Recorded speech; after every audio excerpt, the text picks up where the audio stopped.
at my grandma and grandpa's house because my grandpa's going to help me build a gingerbread house, a wooden gingerbread house that I will be decorating. I'm super excited, so I'm gonna walk down to his shop real quick and go get started on building that. And I'm so excited, so let's go do it. So right now we're next to the shop and we hear some noise, but here are my babies. They're out here in the garden.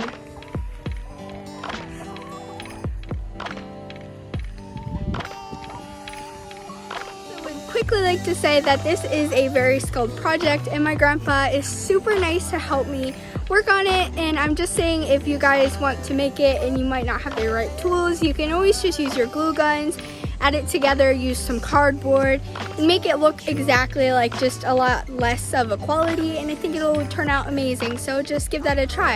And if you want to do that, I will leave like little captions at the bottom of my video for steps that you would need to do what I am doing, just with cardboard materials. So we previously got these 3 pieces of wood and this piece of wood to add onto the bottom. So the first thing in order to make this gingerbread house is to make the bottom structure or the base, and the first part that you will need is to cut one 12 by 12 piece of wood for the base.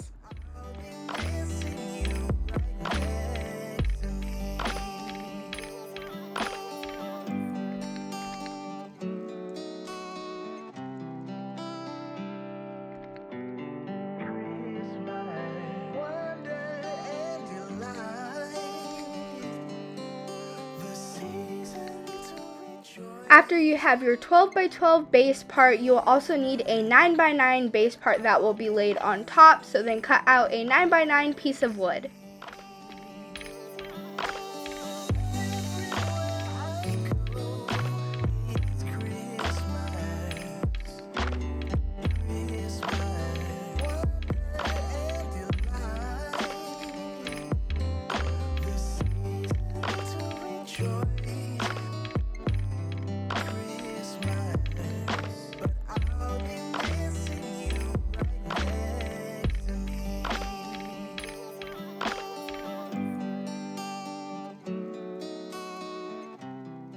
Now that we have our 12 by 12 base part and our 9 by 9 base part, we will measure to find the center of our 9 by 9 base part so that we can use a circular attachment on our drill to drill a little hole in the center. This hole is going to be a place if you need to add some type of light source, like a light bulb they have for that. And then also 2 inches from 2 of the corners, we will be using a drill press and just make little holes so that we can drill the 2 pieces of the base together.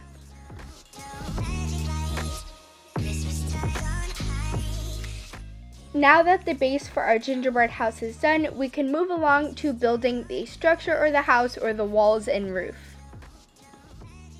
Now we are going to measure the base, and the whole bottom part is going to be 13 inches wide, leaving 2 inches extra on each side because our house is going to get larger as it goes upwards. So then we have our 13 wide measurement, and then the center will be 6.5, so that we made a little line at 6.5. And in between our 13-inch mark, in between that of the 2 inches, we will have 9 inches. And from our 9-inch mark, we will go up to create the angles up 12 inches. And then from the 12-inch mark up to the center point at the top to create our house shape for our gingerbread. Now that we have the front and the back sides of our house traced down onto this piece of wood, we are going to use the table saw and just cut down the 13-inch line to create our little piece of wood that we will then take over to the bandsaw and then cut off the extra pieces of wood. Now that we finished one of the sides, instead of having to remeasure, we can just take this piece and use it as a template and trace it onto some more wood and then cut that out for the back, or vice versa the front. For my piece that I'm going to use for the front, I decided to plan out where my windows and doors will be, and then I took a piece of paper and just made a little template that I then traced onto my piece of wood, and then later went on and cut it out. The first piece I will be cutting out is the door, and here are the measurements that I used.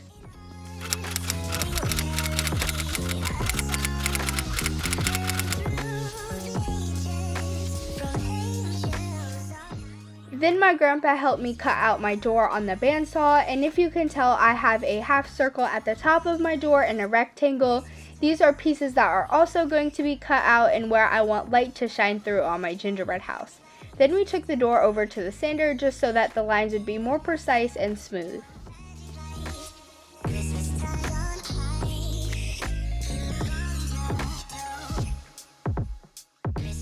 So in order to cut out the pieces where I want the light to shine through, we had to drill little holes in the corners so that we can go back on over to the bandsaw and use that to stick the little thing in order to cut out the pieces. The next thing that we are going to cut out is straight off of the front piece, and these are the window measurements that we are going to cut out. So if you were wondering what the little chunk out of the front of our house is down at the bottom, it's actually just a piece that we cut out so that the light will be able to shine through the door when the door is placed on top.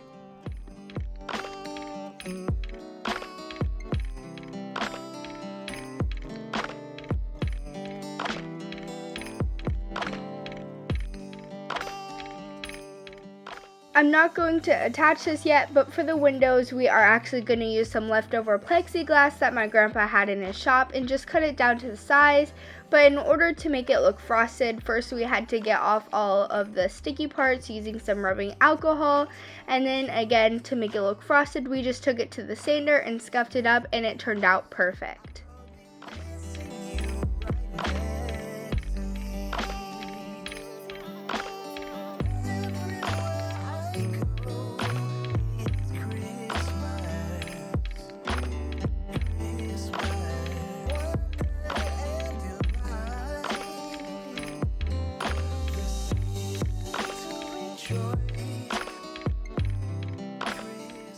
Now that all of the plexiglass is cut down and sanded to the right size, I wanted to make sure that it would look super good, so I just sanded down the openings on my front piece. It's finally time to assemble the front and back pieces, so we just drew a line to see where the top of the base meets the wood, and then we also used some old wood that he had stored in his shop and just cut that down to be support beams that we used some wood glue and glued onto the sides and top parts of our walls.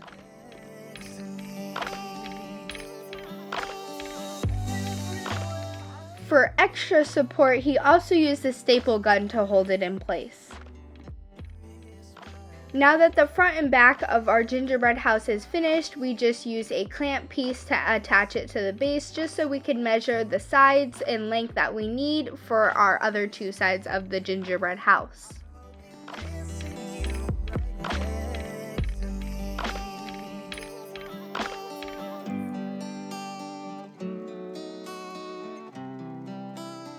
The size that we needed for our remaining two walls happened to be 9.5 by 12, so we cut out two pieces that were that size.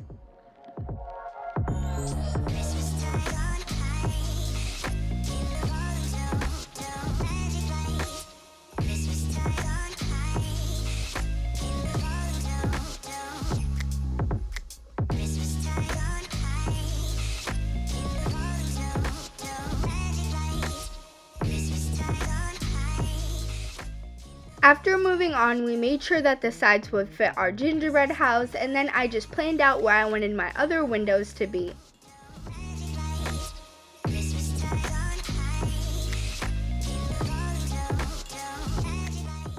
Now that all of the sides are ready to be assembled, we are going to attach them all together, but be careful not to attach it to the base if you are planning on adding any kind of light source in the inside. So we just used some wood Gorilla Glue and the staple gun to attach the pieces.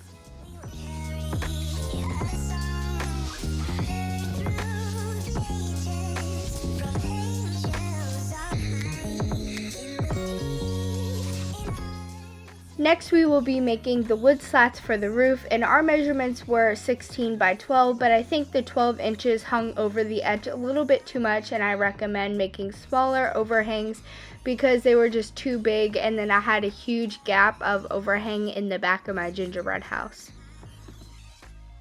Just like how we attached all of the sides, we are going to use the Gorilla wood glue and the staple gun again to attach the roof on top.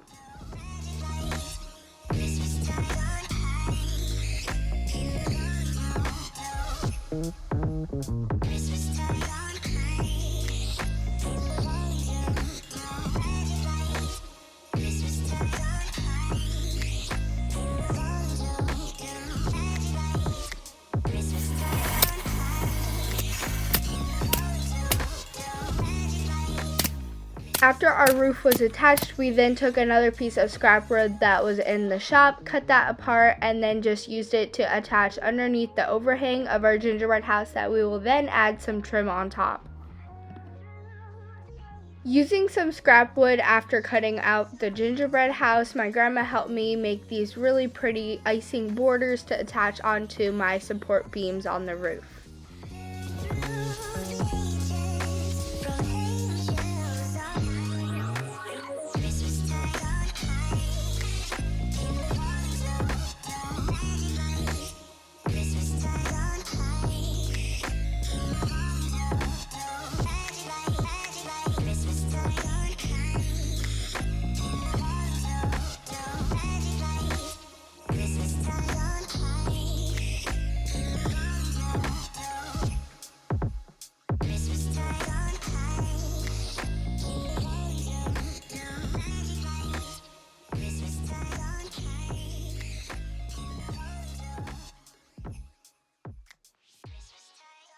So this is how it came out. I'm so happy with it, and thank you so much for helping me, Gammy and Gramps. I'm so excited to decorate it, and this is only part 1 of my gingerbread series.